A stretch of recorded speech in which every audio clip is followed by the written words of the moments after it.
News, ಇದು ನಿಮ್ಮ ಧ್ವನಿ. ನಮಸ್ಕಾರ. ಎಸ್ ನ್ಯೂಸ್ಗೆ ಸ್ವಾಗತ. ನಾನು ಎಸ್ ದೇವೇಂದ್ರಗೌಡ. ಇಂದಿನ ಮುಖ್ಯಾಂಶಗಳು. ಯುವಕರಲ್ಲಿ ಕಾನೂನಿನ ಭಯ ಇಲ್ಲವಾಗುತ್ತಿದೆಯೇ? ಗ್ರಾಮ ಆಡಳಿತ ಅಧಿಕಾರಿಗಳಿಂದ ಬೇಡಿಕೆ ಈಡೇರಿಸಲು 2ನೇ ಹಂತದ ಮುಷ್ಕರ. ಖಾಸಗಿ ಆಸ್ಪತ್ರೆಯ ಬಿಲ್ ಕಂಡರೆ ಭಯವಾಗುತ್ತಿದೆ. ರೈತ ವಿರೋಧಿ ಕಾಯ್ದೆ ಜಾರಿಗೆ ಮುಂದಾದ ಸರ್ಕಾರದ ನಡೆ ಖಂಡಿಸಿ ಪ್ರತಿಭಟನೆ. ಕೇಂದ್ರ ಬಜೆಟ್ ಪ್ರತಿಗೆ ಬೆಂಕಿ ಹಚ್ಚಿ ಮಹಾತ್ಮ ಗಾಂಧಿ ವೃತ್ತದಲ್ಲಿ ಪ್ರತಿಭಟನೆ. ವಾರ್ತೆಗಳ ವಿವರ.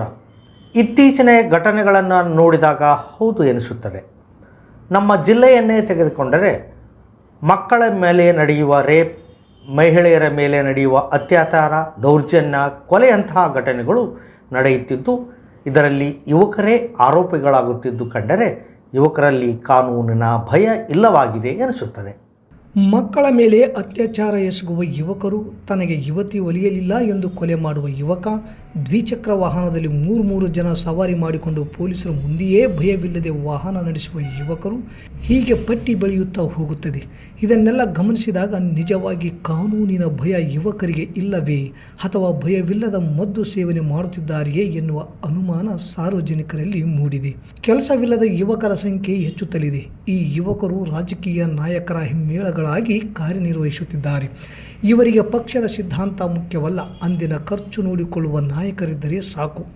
ಈ ಯುವಕರು ತಪ್ಪೆಸಗಿದಾಗ ಪೊಲೀಸರಿಗೆ ಫೋನ್ ಮಾಡಿ ನಮ್ಮ ಕಾರ್ಯಕರ್ತ ಬಿಟ್ಟುಬಿಡಿ ಎಂದು ಹೇಳುವ ನಾಯಕರಿಗೇನು ಕಮ್ಮಿ ಇಲ್ಲ. ಹೀಗಾಗಿ ಯುವಕರು ಮದ್ಯವ್ಯಸನಿಗಳಾಗಿ ಗಾಂಜಾ ಸೇವಿಸಿ ಇದೇ ನಿಶೆಯಲ್ಲಿ ಕಾನೂನು ಮುರಿಯುವ ಕೃತ್ಯದಲ್ಲಿ ತೊಡಗಿರುವುದೇ ಈಗ ನಡೆಯುತ್ತಿರುವ ಮಹಿಳೆಯರ ಮೇಲಿನ ದೌರ್ಜನ್ಯ, ಕೊಲೆ ಹಾಗೂ ಮಕ್ಕಳ ಮೇಲಿನ ರೇಪ್ ಹೆಚ್ಚಾಗಲಿಕ್ಕೆ ಕಾರಣ ಎನ್ನಬಹುದು. ಇದನ್ನೇ ತೊಲಗಿಸದೆ ಹೋದರೆ ಉತ್ತಮ ಸಮಾಜ ಕಟ್ಟಲು ಸಾಧ್ಯವಿಲ್ಲ.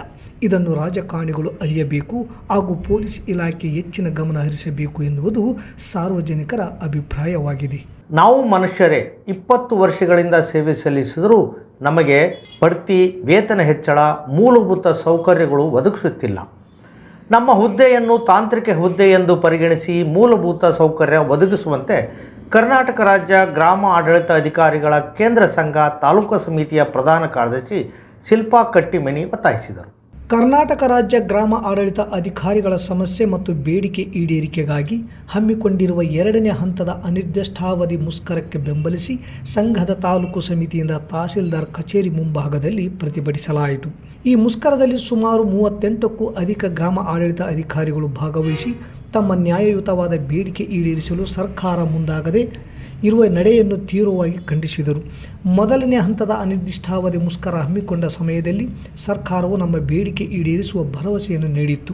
ಈ ಹಿನ್ನೆಲೆ ಮುಷ್ಕರ ಕೈಬಿಡಲಾಗಿತ್ತು. ಈಗಾಗಲೇ ಮುಷ್ಕರ ಕೈಬಿಟ್ಟು 3 ತಿಂಗಳು ಗತಿಸಿದರೂ ನಮ್ಮ ಬೇಡಿಕೆ ಈಡೇರಿಸದೇ ಇರುವುದು ಸರಿಯಾದ ಕ್ರಮವಲ್ಲ. ಕೂಡಲೇ ನಮ್ಮ ನ್ಯಾಯಯುತ ಬೇಡಿಕೆ ಈಡೇರಿಸುವಂತೆ ಸಂಘದ ಅಧ್ಯಕ್ಷ ಬೀರೇಂದ್ರ ಮೇಟಿ ಹೇಳಿದರು. ಈ ವೇಳೆ ಸಂಘದ ಗೌರವಾಧ್ಯಕ್ಷ ಸತೀಶ್ ಫರ್ಗೆ, ಉಪಾಧ್ಯಕ್ಷರಾದ ವೀಣಾ, ಚಾಗಪ್ಪ ಹೂಗಾರ್, ಗಣೇಶ್, ಸಹ ಕಾರ್ಯದರ್ಶಿಗಳಾದ ಸಿದ್ದು ಸಲಕೆ, ಯಲ್ಲೇಶ್, ಮೋನೇಶ್, ಹನುಮೇಶ್, ಯಲ್ಲಮ್ಮ, ಮುಬೀನಾ, ಸಂಗೀತಾ, ಶ್ರೀದೇವಿ, ಸುಲೋಚನಾ, ಸುಮಲತಾ, ಭಾವನಿ ಸೇರಿದಂತೆ ಅನೇಕರಿದ್ದರು. ಇವತ್ತು ನಾವು ರಾಜ್ಯ ಸಂಘ ಗ್ರಾಮ ಆಡಳಿತ ಅಧಿಕಾರಿ ರಾಜ್ಯಾಧ್ಯಕ್ಷರ ನಿರ್ದಿಷ್ಟವಾಗಿ ಮುಷ್ಕರವನ್ನು ಕೈಗೊಂಡಿದ್ದೆ. ನಾವು ಅಕ್ಟೋಬರ್ ತಿಂಗಳಲ್ಲಿ ಮೊದಲೇ ಹಂತದ ಏನ್ ಮುಷ್ಕರವನ್ನು ಕೈಗೊಂಡಾಗ ವಿವಿಧ ಬೇಡಿಕೆಗಳಿಗೆ ಸರ್ಕಾರ ಸ್ಪಂದಿಸುವಾಗ ನಮಗೆ ಭರವಸೆ ನೀಡಿತ್ತು. ಆದ ಕಾರಣ ತೆಗೆದುಕೊಂಡಿದ್ದೀವಿ. ಸುಮಾರು 3 ತಿಂಗಳು ಗತಿಸಿದ್ರು ಕೂಡ ನಮಗೆ ಏನ್ ಬೇಡಿಕೆಗಳಿಗೂ ಅವುಗಳ ಬಗ್ಗೆ ಕ್ರಮ ಕೈಗೊಂಡ ರೀತಿ ನಮ್ಗೆ ತೃಪ್ತಿಕರವಾಗಿಲ್ಲ. ಅದಕ್ಕೋಸ್ಕರ ನಾವು 2ನೇ ಹಂತದ ಮುಷ್ಕರವನ್ನ ಇವತ್ತು ಕೈಗೊಂಡಿದ್ದೀವಿ. ಇದು ಅನಿರ್ದಿಷ್ಟಾವಧಿ ಮುಷ್ಕರ ಆಗಿದೆ. ಈ ರ್ಯಾಂಕಿಂಗ್ ಪದ್ಧತಿಯನ್ನ ತಂದು ಈ ರ್ಯಾಂಕಿಂಗ್ ಪದ್ಧತಿ ಅಡಿಯಲ್ಲಿ ಕೆಲಸಗಳನ್ನ ಇತ್ತೀಚಿನ ಅವಧಿಯಲ್ಲಿ ಮುಗಿಸ್ಬೇಕಂತೇಳಿ ಅತಿ ಹೆಚ್ಚಿನ ಒತ್ತಡಗಳನ್ನು ನಮ್ಗೆ ಏರ್ತಾ ಇದ್ದಾರೆ. ಹೀಗಾಗಿ ಈ ಒತ್ತಡದ ಕಾರಣದಿಂದಾಗಿ ರಾಜ್ಯಾದ್ಯಂತ ಸುಮಾರು ಗ್ರಾಮ ಲೆಕ್ಕಾಧಿಕಾರಿಗಳು ಹೃದಯಾಘಾತಕ್ಕೆ ಒಳಗಾಗಿರೋದು, ಇನ್ನಿತರೆ ಕಾಯಿಲೆಗಳಿಗೆ ಒಳಗಾಗಿರೋದು, ಇನ್ನಿತರೆ ಕಾರಣಗಳಿಂದ ಬಹಳಷ್ಟು ಜನ ಮರಣ ಹೊಂದಿರ್ತಾರೆ. ಈ ಒಂದು ಕೆಲಸದ ಅಧಿಕ ಒತ್ತಡವನ್ನ ಕಡಿಮೆ ಮಾಡೋದಕ್ಕಾಗಿ ಹಾಗೂ ನಮಗೆ ಗ್ರಾಮ ಆಡಳಿತಾಧಿಕಾರಿಗಳಿಗೆ ಸರ್ಕಾರದ ವತಿಯಿಂದ ಯಾವುದೇ ರೀತಿಯ ಸೌಲಭ್ಯ ಸಲಕರಣೆಗಳನ್ನು ಕೂಡ ನೀಡುವುದಿಲ್ಲ. ಈ ಎಲ್ಲ ಸೌಲಭ್ಯ ಸಲಕರಣೆಗಳನ್ನು ಆದಷ್ಟು ಬೇಗ ನೀಡಬೇಕಂತ ಹೇಳಿ ಮಾನ್ಯ ಘನ ಸರ್ಕಾರಕ್ಕೆ ಒತ್ತಾಯಿಸಿ ಮೆದುಳು, ಹೃದಯ ರೋಗ ಹೀಗೆ ಯಾವುದಾದರೂ ಒಂದು ರೋಗಕ್ಕೆ ಖಾಸಗಿ ಆಸ್ಪತ್ರೆಗೆ ದಾಖಲಾದರೆ ಸಾಕು 1 ವಾರದೊಳಗೆ ಲಕ್ಷ ರೂಪಾಯಿಗಳ ಬಿಲ್ ಗ್ಯಾರಂಟಿ. ಲಕ್ಷ ಕಟ್ಟಬಹುದು ರೋಗಿ ಉಳಿದಿದ್ದರೆ. ರೋಗಿ ಸತ್ತು ಬಿಲ್ಲು ಕಟ್ಟ ಅಂದರೆ ಹೇಗಾಗಬೇಡ, ಸ್ವಲ್ಪ ಯೋಚಿಸಿ. ಇಂದು ಹಮಾಲಿ ಕೆಲಸ ಮಾಡುತ್ತಿದ್ದ ಮಾರಪ್ಪ ನಿಧನರಾದರು. ಯಾಕೆಂದು ತಿಳಿದಾಗ ಬಿಚ್ಚಿಕೊಂಡ ಸತ್ಯವಿದು. ಮಾರಪ್ಪಗೆ ಬ್ರೈನ್ ಸ್ಟ್ರೋಕ್ ಆಗಿ ಖಾಸಗಿ ಆಸ್ಪತ್ರೆಗೆ ದಾಖಲಾಗಿ ಗುಣಮುಖನಾಗದೆ ಅಗಲಿದ.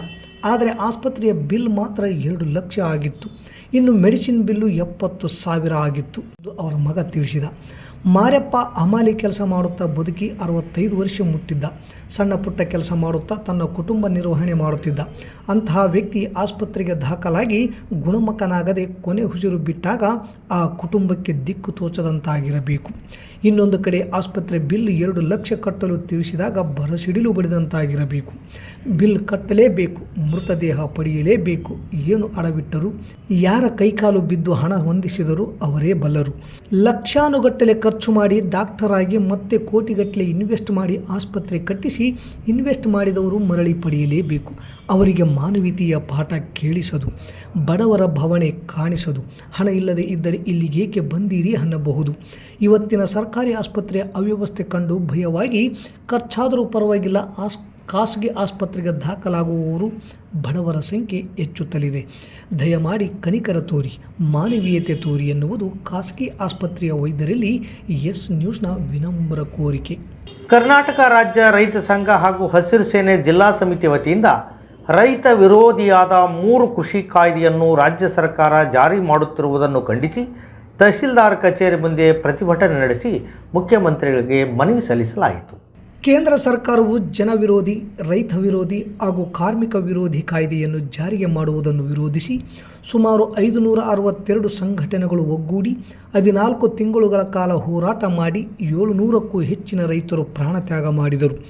ನಂತರ ಕೇಂದ್ರ ಸರ್ಕಾರವು ಹೋರಾಟಕ್ಕೆ ಮಣಿದು ತಿದ್ದುಪಡಿ ಕಾಯ್ದೆಗಳನ್ನು ಹಿಂಪಡೆಯಲಾಯಿತು. ಆದರೆ ಈ ಹೋರಾಟಕ್ಕೆ ಬೆಂಬಲ ನೀಡಿದ ಕಾಂಗ್ರೆಸ್ ಪಕ್ಷವು ಈ ಕಾಯ್ದೆಗಳನ್ನು ಜಾರಿಗೆ ಮಾಡಲು ಮುಂದಾಗಿರುವುದು ಅತ್ಯಂತ ಖಂಡನೀಯ.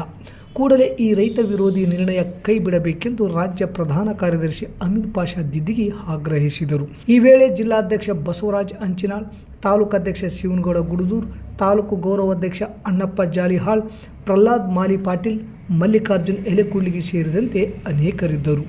ರೈತರಿಗೆ 3 ಕಾನೂನುಗಳೇನು ಸರ್ಕಾರ ಏರಿದೆ ಅದು ನಾನು ವಾಪಸ್ ಪಡಿತೀನಿ ಅಂತೇಳಿ ಹಾನಿ ಮಾಡಿ ಹೋಗಿದ್ದ ಪುಣ್ಯಾತ್ಮ.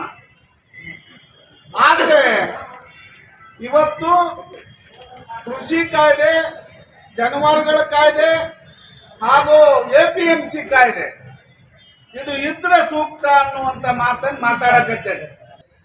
ಸರ್ಕಾರಕ್ಕೂ ಈ ಕರ್ನಾಟಕ ಸರ್ಕಾರಕ್ಕೂ ಮತ್ತು ಕೇಂದ್ರ ಸರ್ಕಾರಕ್ಕೂ ಇವತ್ತು ಒಕ್ಕಲ್ತನ ಮಾಡ್ತಕ್ಕಂಥ ನಮ್ಮ ಭೂಮಿಯನ್ನು ಕಸಿದುಕೊಂಡು ದೊಡ್ಡ ದೊಡ್ಡ ಶ್ರೀಮಂತರಿಗೆ, ಕಾರ್ಪೊರೇಟರ್ಗಳಿಗೆ ಕೊಡುವಂತ ಒಂದು ವ್ಯವಸ್ಥೆ ಮೋದಿ ಸಾಹೇಬರು ಮಾಡ್ಯಾರ. ಅದಕ್ಕೆ ತಕ್ಕಂಗೆ ಇವರು ಸಿದ್ದರಾಮಯ್ಯ ಸಾಹೇಬರು ಕುಣಿಯಾಕತ್ತಾರೆ.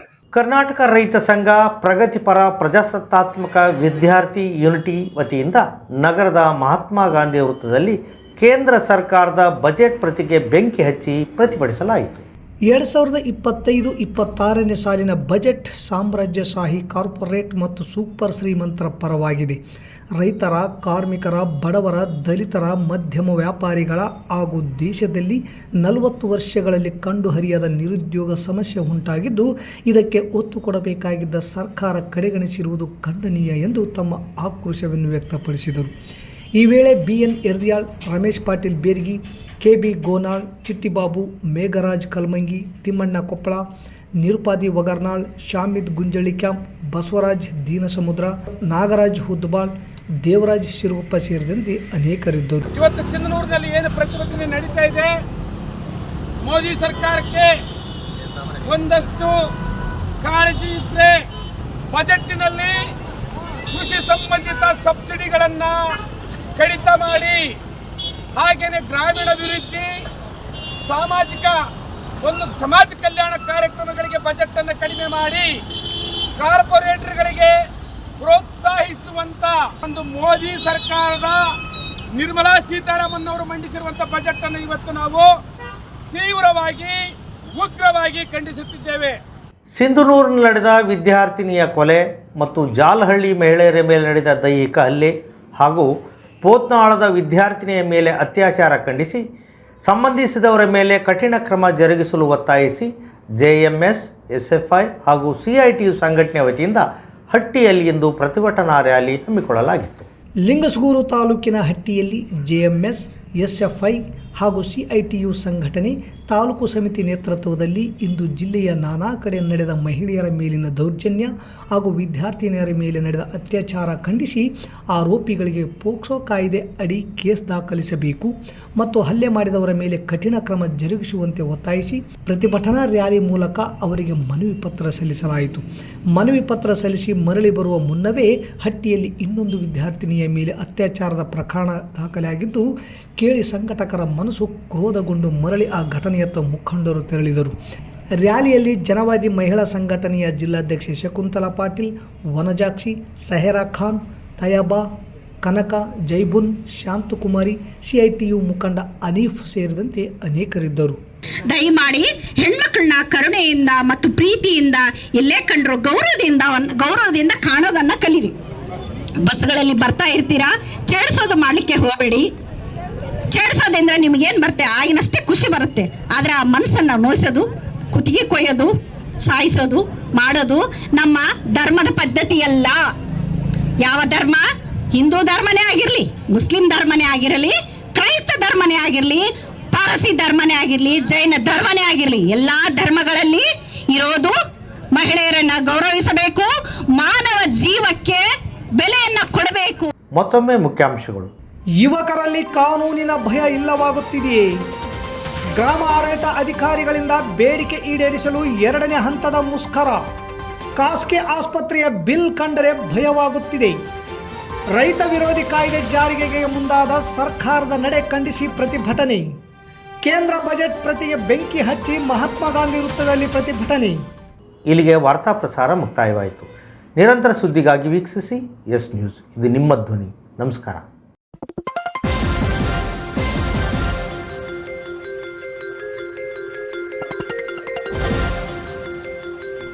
ಎಸ್ ನ್ಯೂಸ್, ಇದು ನಿಮ್ಮ ಧ್ವನಿ.